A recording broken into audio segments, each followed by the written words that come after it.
नमस्कार सभी को राधे राधे जय श्री कृष्णा। कैसे हो सारे? पुनः एक बार सबका स्वागत अभिनंदन। पिछले दिनों से मैं देख पा रहा हूं कि राजस्थान में जब महिला सुपरवाइजर की वैकेंसी आ गई थी, इस वैकेंसी के बाद में विद्यार्थियों का एक सवाल रहा था। वो सवाल ये था कि सर, जो कार्यकर्ता वाली जो कोटा वाली भर्ती है वो कब आने वाली है, उसका सिलेबस क्या है, उसकी योग्यता क्या है, उन सभी चीजों के बारे में उन्होंने पूछना शुरू किया। क्योंकि इसमें पद बेहतर पद थे, इसलिए जितने पद आने चाहिए थे उतने आए नहीं, और पद इसमें बढ़ेंगे ये मैंने पहले भी बताया। जो अपने महिला सुपरवाइजर वाली है, इसमें चाहे 70 पद बढ़ो लेकिन पद बढ़ेंगे। अच्छा, अब बात करते हैं महिला कार्यकर्ता वाली भर्ती के बारे में। मैंने एक दिन पहले आपको राजस्थान में महिला जो ये सुपरवाइजर वाली भर्ती थी, उसके अंदर जो 3 विभाग थे, उन तीनों विभागों के बारे में मैंने एक एक जानकारी दी थी। फिर भी कार्यकर्ता को लेकर जब आपका सवाल आता है तो कि सर, इसके अंदर जैसे फोरम कभी कभार आपने देखा होगा, बूंदी से, कभी सवाई माधोपुर से एक फोरम लग रही हैं, तो आपके मन में भी विचार स्वाभाविक सा हो जाता है कि सर, मेरे जिले में कब आएगी ये, क्या मैं इसके लिए योग्य हूं, और ये वाली भर्ती कौन सी है और वो वाली कौन सी है। इन सब बातों के बीच में आज हम चर्चा करने वाले हैं। आपने शायद बहुत सारे वीडियो देखे होंगे, लेकिन सही तरीके से कोई आपको नहीं बता पाया होगा, लेकिन हमने पहले भी आपको इससे पहले समझाया था, और आज पुनः मैं आपको इस वीडियो के अंदर सारी चीजें समझा देता हूं। अब देखो, सबसे पहला सवाल जो आता है अपने सामने वो ये था कि भाई, इसमें कौन कौन फॉर्म भर सकता है। पहली बात, ध्यान से सुनना, जितनी भी लड़कियां इस वीडियो को देख रही है, आपके पास अगर आपने अभी टेलीग्राम अपना ज्वाइन नहीं कर रखा है तो आप टेलीग्राम ज्वाइन रखिएगा। कारण, क्योंकि जैसे भी जिलों के अंदर जो भर्ती आती है, जिलों के माध्यम से वो सारी भर्तियों की सूचना हम टेलीग्राम पर आपको भेजते रहते हैं। उसके अंदर कौन फॉर्म भर सकती है, इसमें कौन फॉर्म भरेगी, तो उसके लिए हम चर्चा करने वाले हैं। तो टेलीग्राम अगर आपके पास ज्वाइन नहीं है तो आप ज्वाइन कर लीजिएगा। सबसे पहला कार्य आपका ये है, ठीक है। लिंक कमेंट बॉक्स में पिन किया हुआ मिल जाएगा। अब इसकी भर्ती राजस्थान में कब आ रही है सर? पीछे आई हुई है, लेकिन अब कब आएगी इसकी भर्ती? ठीक है, इसमें पद कितने का आएंगे, इसके बाद इसका सिलेबस क्या होगा, ये सारी चीजें आपसे पूछी गई। इसकी संपूर्ण कंप्लीट जानकारी आपको बताने वाला हूं। चलो भाई, सबसे पहले अगर पहला सवाल आता है अपने बीच में, वो ये सवाल है कि कार्यकर्ता जो भर्ती है, महिला जो कार्यकर्ता भर्ती है, इस भर्ती के अंदर फॉर्म कौन अप्लाई कर सकते हैं। देखो, ये भर्ती है वो अलग है। ध्यान रखना, जिलों में जो भर्ती आती है ना, जिले के अंदर, जिले में जब भर्ती आती है, वो जिला वाली जो भर्ती आती है वो अलग है। ध्यान रखना इस बात को। सर, वो अलग कैसे? वो इसलिए अलग है, उसमें जैसे गांव से कई बार लग जाते हैं ना कि महिला कार्यकर्ता, वो सहायक वाली भर्ती है। ऐसा नहीं है कि कार्यकर्ता है। कार्यकर्ता का इसका एग्जाम होगा। कार्यकर्ता वाली भर्ती का क्या होगा? एग्जाम होगा। एग्जाम करवाएगी कौन सी संस्था? तो आरएसएस भी, यानी कर्मचारी चयन बोर्ड करवाएगा। जिले वाली जो भर्ती आती है वो सहायक के रूप में आती है, जिसमें कोई सैलरी आपकी 5-4 हजार रुपए होती है, फिर उसके बाद 7-8 हजार हो जाती है, फिर उसके बाद उसको स्थायी किया जाता है। शायद वही होता है इसका प्रोसेस। अच्छा, कार्यकर्ता में भर्ती के लिए 10 साल आपको चाहिए। कितने साल का एक्सपीरियंस आपको चाहिए? 10 साल का। जिनके पास में एक्सपीरियंस है वो इसमें फॉर्म अप्लाई कर सकता है। अच्छा, एक चीज और, ये जो अप्लाई वाला जो 10 साल का जो आता है अपने कि भाई 10 साल का अनुभव हमें कैसा होना चाहिए, जो महिला आंगनवाड़ी सहायक के रूप में भी होना चाहिए। अगर ऐसा आपके पास में है ये सहायक वाला, इसीलिए आपको ये वाली चीजें जरूरी है। अब एक चीज और बता देता हूं, बोर्ड चाहे तो इसको चेंज भी कर सकता है। भाई, कोई जरूरी नहीं है कि आपके पास 10 साल की योग्यता नहीं है, सर मेरे साथ पास 5 साल की है, तो 5 साल वाली भी भर सकती है। जब इसकी विज्ञप्ति आएगी तो उस दौरान ये भी हो सकता है। तैयारी आपको कर रखनी पड़ेगी। और जरूरी नहीं है सहायक के रूप में आपके पास में जो अनुभव है, वो अनुभव अगर आपके पास 1 साल का है तो भी आपका चल सकता है। ये बोर्ड के पास प्रक्रियाधीन रहती है। ये चीजें जब विज्ञप्ति जारी होती है तो उसी के अंदर ये चीजें हमें पता चलती है कि भाई, क्या वाकई में 10 साल वाला चाहिए, या फिर इसको चेंज करके 5 का भी हो सकता है, या सहायक के रूप में जो होती है उनका भी कई बार भी हो सकता है कि इनको भी जैसे डीपीसी मतलब इनको स्थायी कर दे बाद में। लेकिन नहीं, कार्यकर्ता की जो भर्ती है वो अलग से आएगी, ये तय मानकर चले। अब एक चीज और है कि सर, ये कितने पदों पर भर्ती आएगी कार्यकर्ता वाली। तो महिला आंगनवाड़ी जो कार्यकर्ता वाली जो राजस्थान के अंदर जो ये भर्ती आने वाली है, ये वाली भर्ती राजस्थान में ये 500 से अधिक पदों पर आएगी। अब ये मानकर चले, अब 500 से अधिक हो सकता है कि 2000 भी आ जाए, हो जाए 700 ही आ जाए, हो जाए 1000 ही आ जाए, और आएगी 500 से अधिक पदों पर। अच्छा, अब सर मेरे पास में अब आपका सवाल आता है, सभी सवालों का जवाब इसी वीडियो के अंदर आपको मिलेगा। बाकी कोई सवाल रह गया तो कमेंट बॉक्स में आप करोगे तो मैं टेलीग्राम पर डाल दूंगा। अब इसमें 12वीं पास होना जरूरी है, ठीक है। सीईटी, तो इसमें सीईटी की अनिवार्यता कार्यकर्ता में नहीं है, ध्यान रखना। तो सीईटी जरूरी नहीं है इसमें, तो 12वीं पास आपके होने चाहिए। हाँ, सुपरवाइजर वाले में जरूरी है, ये बात ध्यान रख लेना। इस बात को आप विशेष रूप से ध्यान रखें, उसमें जरूरी है। अच्छा, इसमें अगर कोई अपडेट हुआ कार्यकर्ता वाली, तो मेरा पहले का वीडियो बनाया हुआ है, तो आपको पता चल जाएगा। बाकी देखो, जहां तक मुझे पता है कि इसमें कार्यकर्ता वाले में सीईटी नहीं है। बाकी आप सीईटी वाला जब आप ग्रेजुएशन वाला 10+2 वाला अगर आप ओपन कर कर देखोगे तो उसमें लिखा हुआ मिल जाएगा, एक तो महिला पर्यवेक्षक। ठीक है, तो महिला पर्यवेक्षक मतलब सुपरवाइजर, जो सीईटी में ग्रेजुएशन वाले जो अभी चल रही है, प्रगति पे है। कार्यकर्ता वाली भर्ती अलग है। अच्छा, इन दोनों में उसकी और इसकी सैलरी में अंतर होता है क्या? बिल्कुल होता है। अब एक बात ध्यान रखना, 12वीं पास होना जरूरी है। 18 से आप 35 साल तक फॉर्म अप्लाई कर सकती हो। उसके अलावा बाकी छूट है वो अलग रहती है। अच्छा, इसको पढ़ाई करने के लिए आपके पास सिलेबस भी आपका होना जरूरी है, बिल्कुल। क्योंकि अगर जो इसको पढ़ लेती है, लगभग इसकी ज्यादा कट ऑफ नहीं जाती।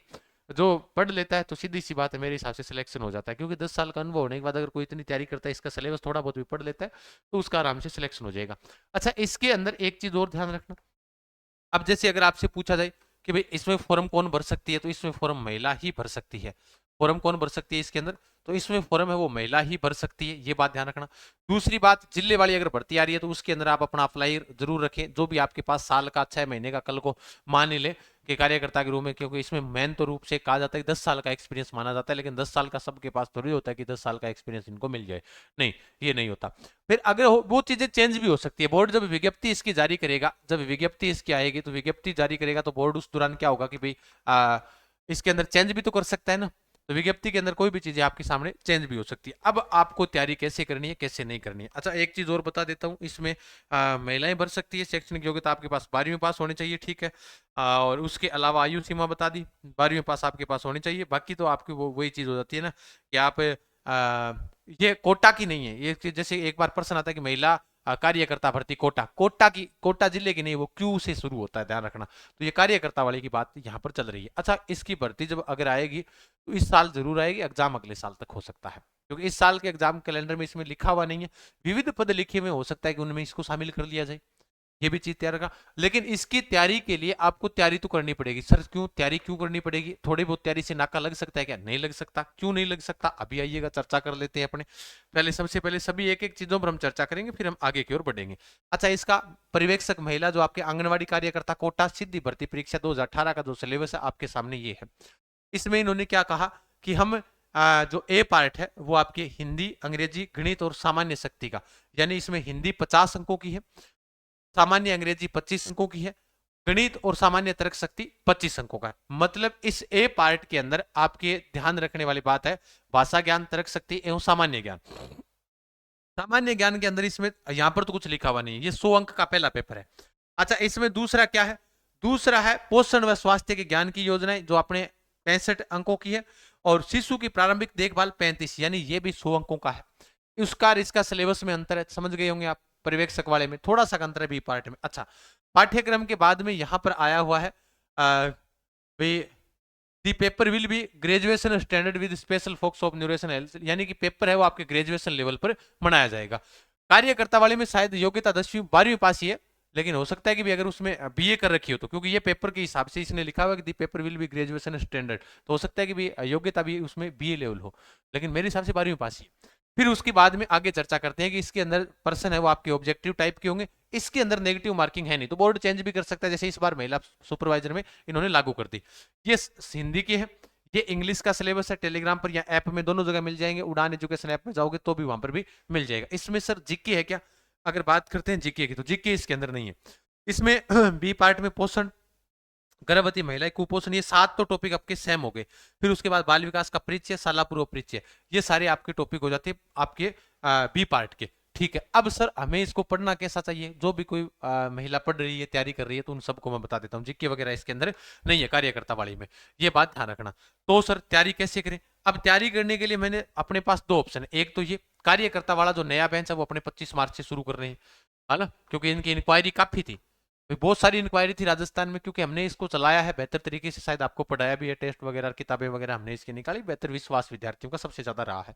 क्या करना है, उड़ान एजुकेशन ऐप डाउनलोड करें प्ले स्टोर से, जहां से आपको ये कंप्लीट कोर्स आपको ए और बी पार्ट का मिल जाएगा। अच्छा, अब किसी भी बेंच में अपने एक बार के लिए किताब एक बार साथ में नहीं देंगे, क्योंकि किताब साथ देने पर बच्चे को ऐसा लगता है गुरुजी का बेंच महंगा बहुत है। तो किताब साथ में नहीं देंगे, तो नाम मात्र शुल्क पर आपको ये बेंच मिल जाएगा।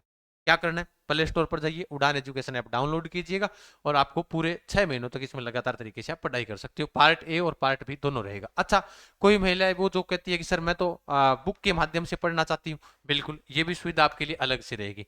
इसमें जो पार्ट ए वाली है, जो आपके 115 अंकों की बुक है, इसमें सर सेम चीजें क्या है, इसमें हिंदी, अंग्रेजी और ये वाली चीजें इसमें आपको सेम मिल जाएगी, ये वाली, ठीक है। उसके बाद सामान्य ज्ञान, जो आपके राजस्थान इतिहास, कला, संस्कृति, भूगोल और दैनिक विज्ञान, ये आपके नहीं है, ध्यान रखना। इस बुक के अंदर ये महिला सुपरवाइजर के लिए थी, पर्यवेक्षक के लिए थी, ये बी पार्ट की, ये बी पार्ट हमारे लिए कॉमन है सबके लिए, ठीक है। बी पार्ट वाली दोनों में सेम सिलेबस है। इसमें क्या नहीं होगा, ये तो चीजें हो गई दोनों, ठीक है, और विज्ञान यहाँ पर नहीं होगी। विज्ञान अगर इस हिसाब से पढ़ो तो हो जाएगी। अच्छा, और क्या है इस बुक के अंदर ए बी ए पार्ट वाली में, बी पार्ट के जो महत्वपूर्ण आपके जितने भी टॉपिक हैं, उन सभी टॉपिकों के आपको इस बुक के अंदर लास्ट में क्या मिल जाएंगे, महत्वपूर्ण प्रश्न भी आपको इस बुक में मिल जाएंगे। ये भी बुक आप ऐप से ऑर्डर कर सकते हो, आपके घर पर पहुंच जाएगी 7 दिनों के अंदर अंदर। दोनों लेना चाहो दोनों कर सकते हो, सिंगल लेना चाहो सिंगल कर सकते हो, ये आपके लिए सुविधा रहेगी। उड़ान एजुकेशन ऐप डाउनलोड करें, अपनी तैयारी को मजबूत बनाएं। ये बैच है वो अपना 25 मार्च से शुरू हो रहा है, तो आप इसके अंदर से आज से अपने एडमिशन ले सकते हो। अब ए और दो बी पार्ट की दोनों किताबें अपने आ चुकी है, तो समस्या आपकी ये भी समाप्त हो जाती है। तो बेहतर तरीके से तैयारी करें। इसको लेकर आपके बीच जो सवाल आ रहे थे, जिले वाली आ रही है वो अलग है, ये भर्ती अलग आएगी, इसका पेपर होगा, ठीक है। अधिक जानकारी के लिए आप हमारे टेलीग्राम चैनल पर बने रहें, जीके गजान सर, जहां पर आपको समय समय पर सारी सूचनाएं मिलती रहेगी। आज के लिए इतना ही, धन्यवाद। खमागणी, जय जय राजस्थान।